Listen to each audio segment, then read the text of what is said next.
On-field দেখছেন কিংবা যারা আমাদের প্রি ম্যাচ বিশ্লেষণ দেখেন নাই তাদের জন্য স্ট্যান্ডার্ড প্রোটোকল অনুযায়ী একটু রিক্যাপ করে দিতে চাই।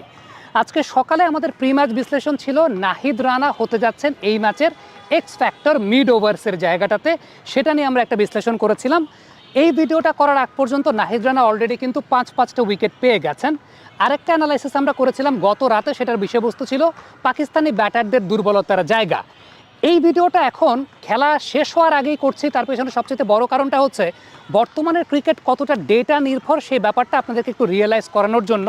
যারা মনে করেন ডেটা অ্যানালাইসিস দিয়ে কিছু হয় না, আপনারা ভাই ওয়ার্ল্ড ক্রিকেট থেকে পুরো বিশ্ব থেকে অনেক পেছনে আছেন। এনিওয়েজ, ঠিক এই মুহূর্তে একটা পিচ ম্যাপ আপনাদেরকে আমি দেখাচ্ছি। ঠিক এই জায়গায় যে বলটা দেখতে পাচ্ছেন, এই জায়গাটা, এই বলটায় সাহেবজাদা ফারহান আউট হয়েছেন। আমি যদি অ্যাজ আ ব্যাটার সাহেবজাদা ফারহানের এই জায়গাটায় দাঁড়াই, নাহিদ রানা ঠিক ওই লেন্থের জায়গাটা যেটা আপনি ঠিক এই মুহূর্তে দেখছেন জল করছে, এই বলটাতে আউট হয়েছেন সাহেবজাদা ফারহান। গত রাতে আমরা যে অ্যানালাইসিসটা করেছিলাম সেই অ্যানালাইসিসে একটা বিষয় বলেছিলাম যে Sahibzada Farhan away from his body outside off stump, আপনি তাকে স্ল্যাশ করাবেন, কাট করাবেন, পুল করাবেন, এই ধরনের বলে ডিসিভড হওয়ার সম্ভাবনা আছে। আমরা হার্দিক পান্ডিয়ার একটা বলের রেফারেন্স দেখিয়েছিলাম, যেটা আপনারা এই মুহূর্তে দেখতে পাচ্ছেন। আমরা শিবান দুবের একটা বলের রেফারেন্স দেখিয়েছিলাম, সেটাও আপনারা এই মুহূর্তে দেখতে পাচ্ছেন। আমরা তাসকিনের একটা বলের রেফারেন্স দেখিয়েছিলাম, সেটাও লেন্থে একটু সামনে হলেও very much away from his body, wide outside off stamp. আমরা জেসন হোল্ডার খুব সম্ভবত তাকে বোলিং করেছিলেন, বা ওয়েস্ট ইন্ডিয়ান কোনো একজন বোলার, তার একটা বলের ভিডিও দেখেছিলাম, সেখানে Sahibzada Farhan away from his body outside off stump এই ধরনের বলে আউট হয়েছেন। সো সিমিলার প্যাটার্নেই Nahid Rana with his raw pace, যে বিষয়টা আমরা আমাদের আজকের সকালের অ্যানালাইসিসে বলেছিলাম যে Nahid Rana he has the raw pace, এবং ওই সমস্ত মোমেন্টে যে কোনো ব্যাটারকে he can deceive with his raw pace. যে বলটাই আউট করেছেন খেয়াল করে দেখবেন away from his body, wide outside off stump, এই টাইপের বলে, যেটা আমরা ঠিক এই মুহূর্তে দেখাচ্ছি যে ওই যে বলটা, ওই পাশের যে বলটা, সেই বলটাতেই তিনি আউট করেছেন। এবং র পেস, ওই লেন্থ, সাহেবজাদা ফারহান একদম পারফেক্ট ডেটা অ্যানালাইসিসের জায়গাটায় আলটিমেটলি তিনি উইকেটটা দিয়েছেন। এবারে আগা সালমানকে নিয়ে একটু কথা বলতে চাই। গতকালকে আমরা আগা সালমানের ব্যাপারে একটা কথা বলেছিলাম যে Agha Salman he is a very good puller but he is not a very good hooker. আমাদের কমেন্ট বক্সে একজন জিজ্ঞেসও করেছিলেন যে আসলে হুকার মানে কি আর পুলার মানে কি, পুল বা হুকের মধ্যে পার্থক্যটা কোথায়? পুল বা হুকের মধ্যে পার্থক্যটা হচ্ছে যে বলগুলো আপনার 3 হাইটের নিচে এই জায়গা থেকে ব্যাটসম্যান পেয়ে যাচ্ছে, দিস ইজ পুল, কিংবা অফ স্ট্যাম্পের বাইরে থেকে যেগুলোকে টানছে সেগুলো পুল। বাট একদম body height, in front of the shoulder, এরকম হাইটের কোনো বল যখন কোনো ব্যাটসম্যান খেলছেন তখন হি needs to hook the ball. So এই টাইপের বলের এগেনস্টে আগা সালমানের একটা বড় দুর্বলতার জায়গা আছে। আপনারা ভিডিওগুলো অলরেডি দেখে ফেললেন যে আসলে ওই হাইটের বলগুলোতে তিনি কীভাবে ডিসিভড হন। Nahid Rana he has the raw pace, we mentioned about it earlier, এবং যে প্ল্যানটা তার এগেনস্টে করেছেন ফরওয়ার্ড শট লেগে তানজিদ হাসান তামিমকে রেখেছেন। দেখেন ডেটা অ্যানালাইসিস কোন জায়গাটাতে, এই জায়গার বলটা আগা সালমানকে করেছেন একদম পারফেক্টলি ওই জায়গাটাতে। আগা সালমান ওই জায়গায় যখন বল আসবে উইথ র pace, he is bound to hook the বল। আরেকটা বিষয় সেটা হচ্ছে he is bound to glance the ball. So ultimately যখন গ্লান্স করবেন এই জায়গাটাতে হুক করাটা খুব ডিফিকাল্ট, কারণ নাহিদ রানার র পেস আছে, আর হুক করলে পরেও সেখানে একটা প্রোটেকশন কিন্তু ডিপ ফাইন লেগ এবং ডিপ থার্ড ম্যানের জায়গাটা ছিল বাংলাদেশের।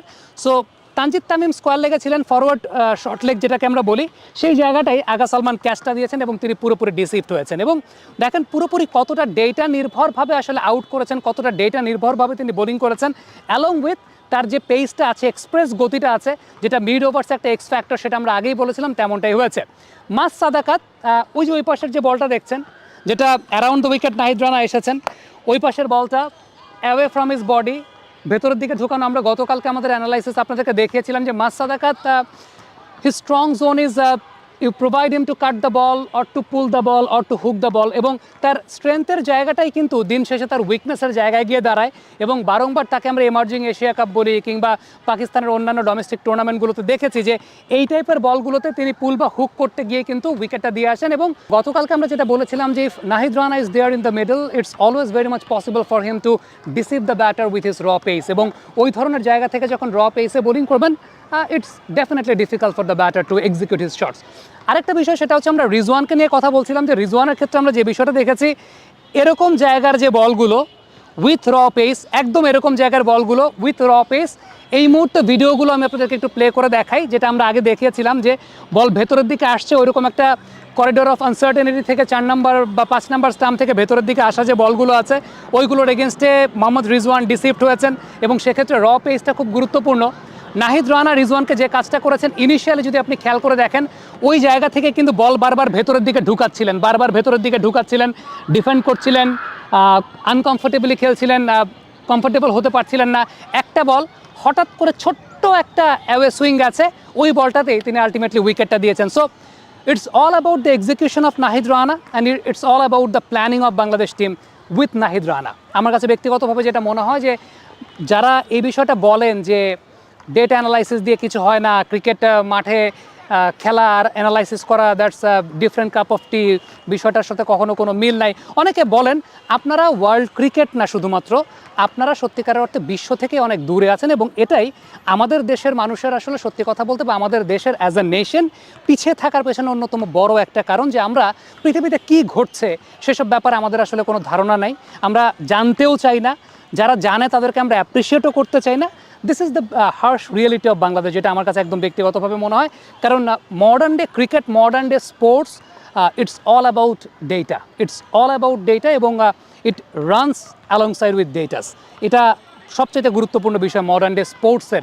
শুধুমাত্র ক্রিকেট বলবো না, ক্রিকেটে তো সেটা অনেক বেশি মাত্রায় ওতপ্রোতভাবে অঙ্গাঙ্গিভাবে জড়িত, এবং আমার কাছে মনে হয় যে brilliantly done by Bangladesh team analyst, যিনি বাংলাদেশ টিমের অ্যানালিস্ট আছেন, তিনি he has done a wonderful job.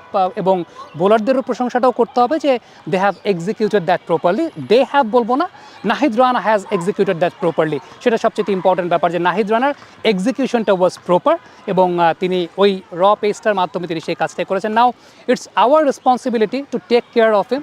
কারণটা হচ্ছে তার ওয়ার্কলোড ম্যানেজমেন্ট নিয়ে চিন্তা করার জায়গা আছে, তাকে ওইভাবে গ্রুম আপ করার জায়গা আছে। এমন না যে তিনি এই সিরিজের 3টা ম্যাচে তার খেলার দরকার আছে। ডেফিনেটলি তার যে বিষয়টা ইম্পর্টেন্ট সেটা হচ্ছে যে 2টা ম্যাচ যদি খেলে বাংলাদেশ ইনশাল্লাহ সিরিজ এনশিওর করতে পারে, then he can have a rest in the third ODI. Comment বক্সে আপনাদের মন্তব্য মতামত জানতে চাই।